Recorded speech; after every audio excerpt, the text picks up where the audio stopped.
returned on this Wednesday here in Central Kentucky. I'm Chief Meteorologist T.G. Shuck, live above Rupp Arena. So when you get those side by side, that indicates some circulation. It's a good day to get out of the office and maybe ride on a merry-go-round. Hey, here we go. Perfect timing. It can get into the storm and show you what's happening as far as where the large hail is in pink. You're going to want to get out and enjoy it this weekend and kind of get in the fall spirit. Pretty good look for me, right? Much of Lexington dealing with the snow, but you get on the other side of the river down into Madison County, it is just plain old rain. Check this out. Is this low-cal or what?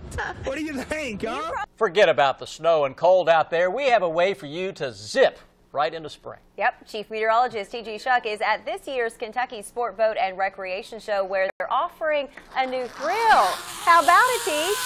Hey guys, how's it going? Kind of sail across Rupp Arena any old day. We're here live at the Kentucky Sport Boat and Recreation Show down here at Rupp Arena in Heritage Hall, and this is one of the big things, the big attractions here this weekend. It is the zip line, and I'm telling you, it is sweeping the nation. And we're going to talk to Rob Nickel coming up here in just a second. But first, let's talk a little weather here. Live First Alert Defender, Kentucky's most powerful live Doppler radar. Nothing going on. Everything looking good out there. Of course, it was a frigid start to the day.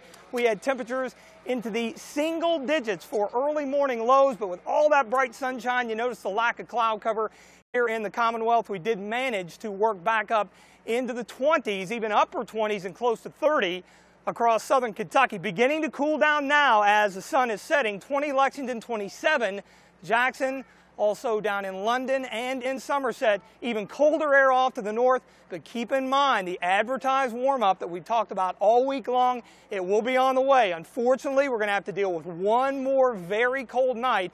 Those temperatures are going to be dropping off into the teens very quickly. So if you're heading out on this Thursday evening, you definitely want to dress accordingly, probably pressing the single digits in a few locations by the time we hit the midnight hour, and those single digits will be around. Try 3 for the early morning low here in Lexington, jumping back up to 23 for the afternoon high, 44 and 27 the average high and low, and believe it or not, we are going to be at or above that within a few days here. As we head into the day tomorrow, that area of high pressure over Oklahoma, that's going to dominate the eastern part of the country. The only thing to be concerned with will be this frontal system off to our north. It may dive far enough to the south to throw a little bit of cloud cover into the mix late Friday into Saturday, maybe a snowflake up north, but other than that, smooth sailing all the way through the upcoming weekend. And speaking of the weekend, look at how temperatures recover, upper 40s to around 50. Another little trough kind of sweeps through into Monday, but we'll back temperatures down just a few degrees, and then afternoon highs into the low and mid 50s next week. So just exactly what we need to get us into the spring and summer spirit. And of course, you can do that down here at the Kentucky Sport Boat and Recreation Show this weekend. In addition to all the RVs, the boats, the zip line is the big attraction. And joining me now is Rob Nickel. He's with Zipline USA. Rob, this is just suddenly a craze across the country, it seems. Oh, it's crazy, TG. It's just taken off like in a storm. We put the first one in North Carolina about 5 years ago. Since then, we've built them all over Tennessee, Gatlinburg, Missouri, Colorado, everywhere, and it's just the greatest thing ever. How did you get into it personally? I just came up with the idea about 10, 12 years ago, actually 15 years ago, built one in Costa Rica, and it took off, and I've been building them all over the world ever since. Well, it is wildly popular, and having never done it before, I can tell you, it is a rush and a half, and especially, you know, as a native Kentuckian, and if you've been down to Rupp Arena for a concert or a UK ball game, it is a wild sensation running over top of the arena floor. So just one of the things you're going to be able to enjoy down here at the Kentucky Sport Boat and Recreation Show. I guess the Crash Dummy Super Dave helmet, I didn't have to use it because everything worked out okay, but really a lot of fun. You want to check it out this weekend. Thank goodness. You look good, TG. By the way, is there an age restriction on that? Is there an age restriction? Nope. You can just double up with parents and little kids, roughly 5 years old. So, yeah, you know, might be a little scary otherwise. Even an old guy like I can do that thing. I think you'll be fine. He enjoyed a distinguished career. A Kentucky pilot who spent several years in the aviation industry is getting a special honor for his work. Tonight, Chief Meteorologist T.G. Shuck is here with a special story. Sam, during the Cold War era of the 1960s to the 1980s, Military test pilots were an integral part of our country's defense effort against communism. These brave men and women risked their lives on every flight, and a Northern Kentucky man was a big part of it all. There are heroes among us every single day. They may not be easy to spot, but they're here. Take Ed Snyder from Boone County. To look at him, most might see a man enjoying the quiet life of retirement.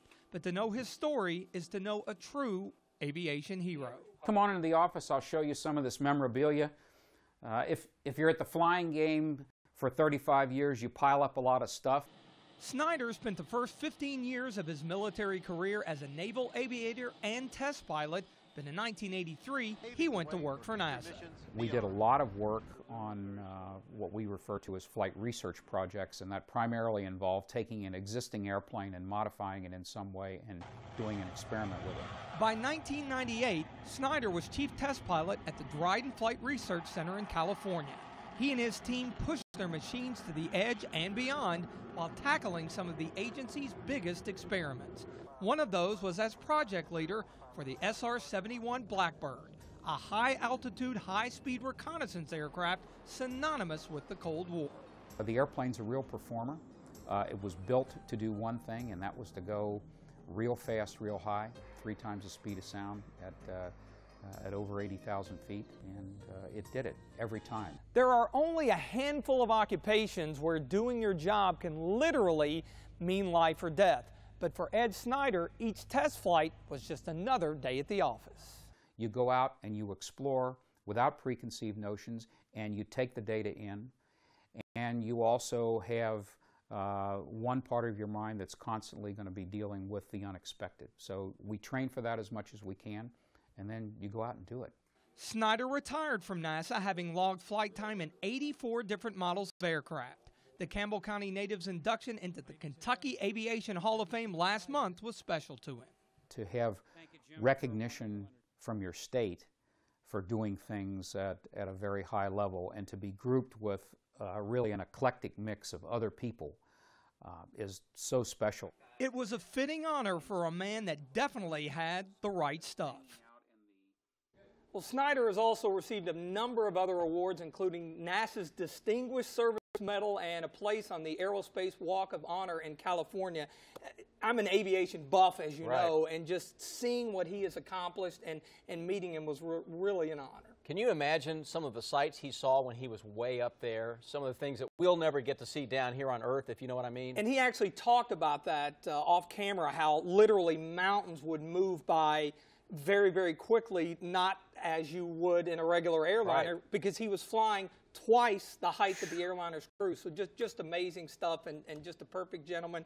And again, just an honor to spend some time with him. He's one of the pioneers. He is. All right. Thanks, TG. We have been playing the waiting game on the severe weather here in central and eastern Kentucky all evening long. It's been quiet, but give it a couple of hours and a very intense squall line of severe thunderstorms should roll through central and eventually into eastern Kentucky. Live First Alert Defender, Kentucky's most powerful live Doppler radar. At least here in the bluegrass region, the viewing area, everything looks okay. But when you pull things out just a little bit, here's your very intense squall line. It's kind of snaking through the central part of Indiana and then weaving out here into southwestern Indiana and western Kentucky. And where it is just kind of bowing out there, that's where we're seeing those very intense winds coming up on Owensboro, but back into southern Illinois and southwestern Missouri, southeastern Missouri, that is. We've had a history producing 70, 80-mile-per-hour winds with damage, with power outages, and this thing is going to hold its own. Even though it's after dark and we've lost the heating of the day, the air is very unstable over central and eastern Kentucky, so I highly suspect this will keep its strength, and it is really moving down the pike pretty fast now at about 60 to 65 miles per hour. That's the actual movement of the line, so it is going to be in here relatively quickly. Tornado watch till 5 a.m. now includes Lexington, points to the southwest and up to the northeast. So what are we looking at? Windy and warm ahead of it. Storms arriving overnight. Of course, as we've mentioned on a number of occasions today, that's the most dangerous part of the day for this squall line to arrive. Widespread wind damage is going to be a possibility And within the line, especially where it's kind of bowing out, you can get these embedded circulations, just a quick spin up of an isolated tornado that could do some damage as well. So if you do have a NOAA weather radio, you want to have it on and in the alert mode overnight as this line of storms continues to press through the Commonwealth. 77 Lexington, Frankfort, Covington, Danville, 74 in London, 80 in Louisville. So that shows you how much warmth and moisture we still have out there. And then back behind the cold front, it is much, much cooler. So the classic clash of the air mass is setting us up for the severe weather event overnight. Now in the morning, few storms are going to be hanging around, but we should be wrapped up by the noon hour. And the good news, once the squall line moves through, hopefully we will improve things a little deeper during the overnight. But even lingering back behind the initial line, we could run into some flash flooding problems because you see it here, and then back behind it, you've got a period of some heavier rain, but it is moving fast enough where hopefully that will just be a secondary issue. Of greater concern, of course, overnight will be that possibility of the damaging winds and maybe even an isolated tornado. Of course, we will be here all night long keeping track of these, and we'll be on once it gets into the viewing area, and just stay with it as it rolls on through. Much better weather beginning tomorrow afternoon and into Thursday, and then over the course of the upcoming weekend, Easter weekend, front moves in and kind of hangs out. And I think then the greater concern will be the heavier rain and the flooding issues that we have had of late. But the thing to keep an eye on tonight, again, this thing means business. And just looking at some of the reports back to our west, it has produced some wind damage already. So you kind of look at that line and it looks like, you know, it's got to come through here, and it's not showing any signs of weakening out at all. It is nasty, that's for sure. Yep. All right, Teach, thanks.